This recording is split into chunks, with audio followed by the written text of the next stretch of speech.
Hello everyone, I hope you're all doing well, and happy Wednesday. Welcome to the Wednesday edition of Storytime with Robbie. Today I'm going to be reading The Lumberjack's Beard by Duncan Beattie. And I'm going to be reading Sloth at Zoom by Helene Becker. And I'm going to be reading The Dinosaur That Pooped a Planet by Tom Fletcher. Hope you enjoy. Alrighty, the first story that I'm going to read today is The Lumberjack's Beard by Duncan Beattie. Let's get started.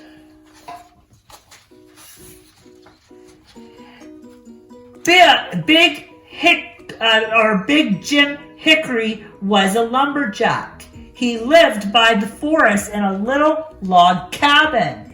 He had burly shoulders and a big bristly beard. Every morning he did limbering up exercises. It's very important to limber if you're a lumberjack. After a hearty breakfast of pancakes and maple syrup, Jim slung his trusty axe over his burly shoulder and headed out into the forest. Chop, choppity chop went Jim's axe. Timber! Echoing through the valley as he felled tree after tree after tree. After a long day of swinging, whacking, cleaving, and hacking, Jim headed back to his cabin. That evening, when he was just about to go to bed, he heard a peckety-peck-peck at the door.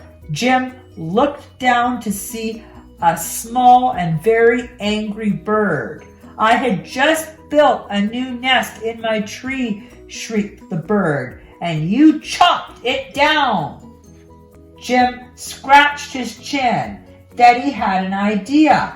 "I suppose you could move into my beard," he said. "Very well then," said the bird, and it flew in. Influent. The next morning, Jim woke up earlier than usual due to the birds chirping at the crack of dawn. He did his limber up exercises, got dressed, and ate his breakfast with a little help from the lieutenant in his beard. Jim's next job was to strip all the branches and leaves from tree trunks and burn them into a big bonfire. After a long day of chopping, snapping, burning, and crackling, Jim trudged back to his cabin for a well-earned rest. No sooner he had put away his axe than he heard a noise at the door. Scratchity scratch scratch. He looked down to see a very angry porcupine.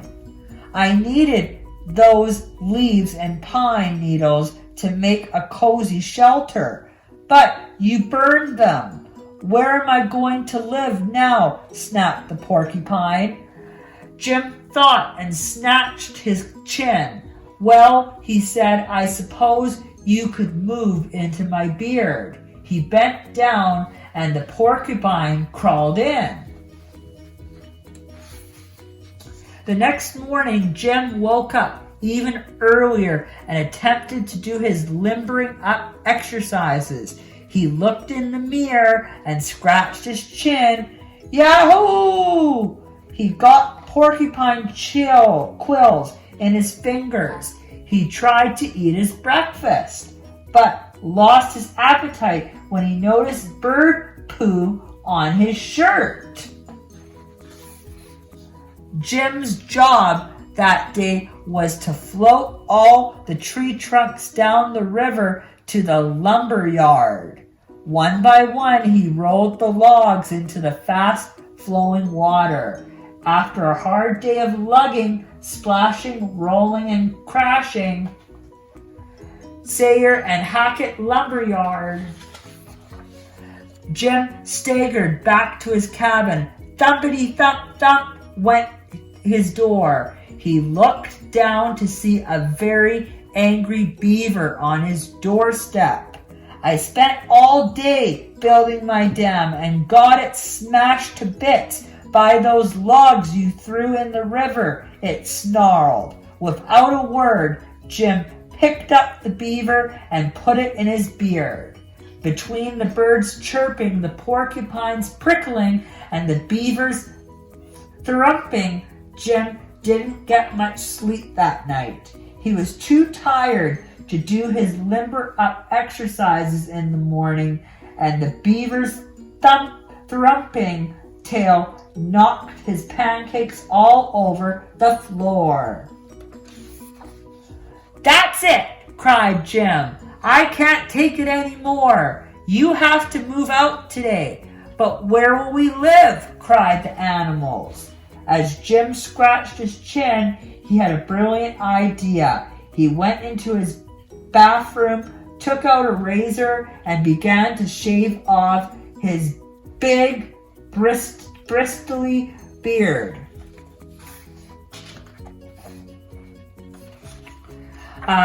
Then he took the hair and piled it up on the porch, and the bird, the porcupine, and the beaver all moved into their big, bristly new den. That night, Jim slept better than he had for some time. He woke up, did some particularly vigorous limbering up exercises, and put on a fresh plaid shirt. Then he made an enormous tower of pancakes and maple syrup. Jim looked out the window at the bare ground where the forest used to be and scratched his stubby chin. Then he had another brilliant idea. Jim took his shovel and dug a hole after hole after hole, and planted tree after tree after tree. Jim's beard grew back over time. The trees took quite a bit longer, but it was worth the wait. The end. Alrighty, the second story I'm going to read today is Sloth at the Zoo by Helene Becker. One bright day, a truck whizzed up to the front gate of the zoo. There was a new animal being delivered. Zoom! It was a sloth. Delivery! Deliver to Zazu, 37 Zoo Street. It took a long time for the zookeepers to get the sloth out of the truck. First, they had to wake her up. Then she needed a sip of water and a bit of a stretch too. When she finally looked around, the sloth was perplexed. You see, she thought her new home would be pretty laid back. Rest and relax at the ZZ Zoo. But this was the Zoom, not the zoo. At the Zoom, the zebras galloped so fast they left their stripes in puddles. The monkeys climbed so fast they forgot to stop at the treetops, and the parrots flew so fast their tails drew rainbows across the sky. What's all this fuss and flutter about? Wondered the sloth. After a few weeks, the sloth was ready to make a new friend. She called out, "Halloo! Cheetah! Where are you going in such a rush?" "No time to chat. Busy, busy, busy, said the cheetah. Don't you have anything to do? The sloth nodded. Of course I have to listen to the shur, shur, shur of the wind in the leaves. A few weeks later, the sloth called to the monkeys. Halloo, would you like to hang with me? Can't stop now, the monkeys screeched. We're running ever so late. They raced up and down and round the jungle gym. The sloth shrugged her shaggy shoulders. Then she chose a comfy spot where the sun's golden rays would tickle her belly all day long. A few weeks after that, the sloth flagged down the zebras as they zipped by. I like your stripes, she called. They whined their thanks without stopping. The sloth sighed. She shook her shaggy head. No one here has any time. Quite so, a voice replied. The sloth looked up. Nothing. The sloth looked down. There, cute in a pyodran leaf, was a snail. Why, hello down there. Nice to meet you, said the sloth. There was a long silence. Then the snail said, since you don't seem busy, perhaps you care to have a snack with me. There was another long, comfortable pause. I'd be delighted, said the sloth. A while, but this could take. I'm in no hurry, replied the snail.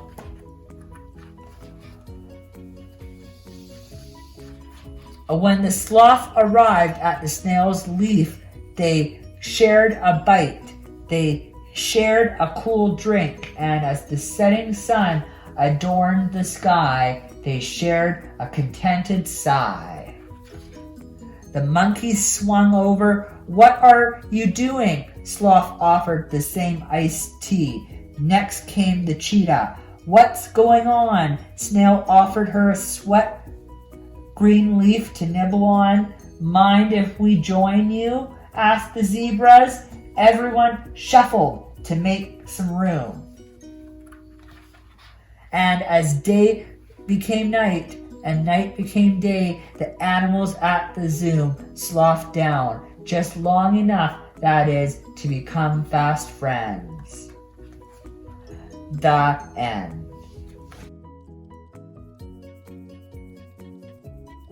Alrighty, the third story I'm going to read today is The Dinosaur That Pooped a Planet.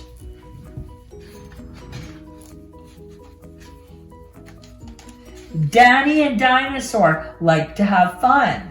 Some days they had lots. Some days they had none. One day they were bored. They had no games to play. Danny said, Dinosaur, what shall we do today? We could mow the lawn. We could clean up the place. We could do our chores, or we could go to space. But you mustn't forget to have lunch, Mummy said. You cannot have fun unless you've been fed. So they packed a packed lunch for the Science Museum, where rockets were kept if you wanted to see them. There were hundreds of rockets and spaceship surprises, tall ones and small ones of all shapes and sizes, and one that was ready to launch with a door big enough for a boy and his pet dinosaur. They ignored all the warnings. They couldn't care less. They pressed all the things they shouldn't have pressed. Teeny minus 5, 4, 3, 2, 1. Ignition! They started their intergalactic space mission.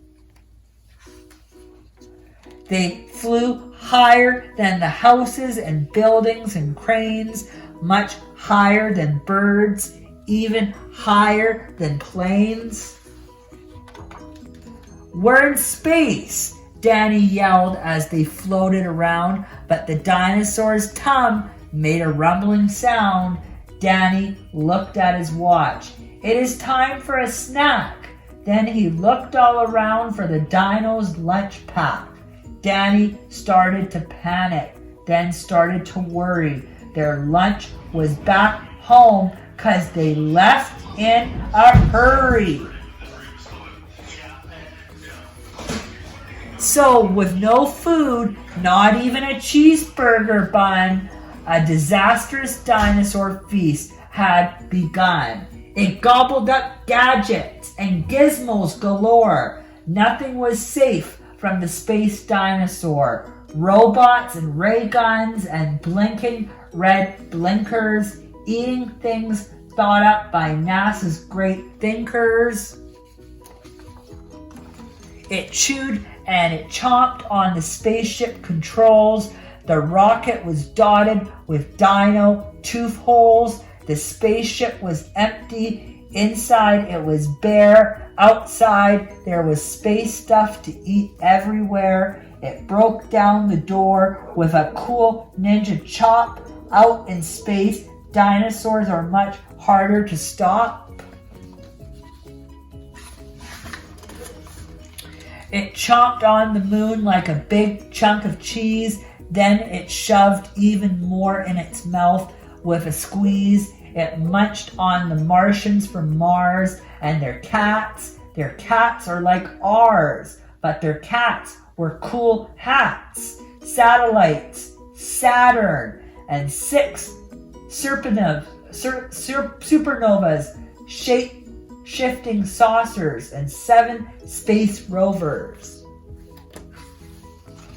It guzzled 5 gallons of fuel from the tank, and Danny's jaw dropped as he watched what it drank. With a crunch and a crack and a num num num, in one dino gulp, their rocket was gone. Nothing was left. All Danny could see was a fat dinosaur where the rocket should be. And so they were stranded with no way back home. Just Danny and Dino in space all alone. Now Danny was crying. He cried and he cried and he cried, and his tears filled space suit inside. Unless they were going to stay there forever, the dinosaur needed to do something clever. With the feeling of guilt deep down in its gut, its brain brewed a plan involving its butt.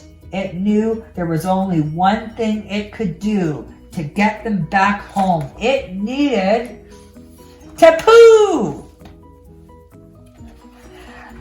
Like a poo-powered rocket, the dinosaur flew, so Dan held on tight. It was all he could do. It pooped out the robots and ray guns and blinkers. The things NASA's thinkers thought up were now stinkers. It pooped out the moon. It pooped out the stars. It pooped the space rovers and Martians from Mars.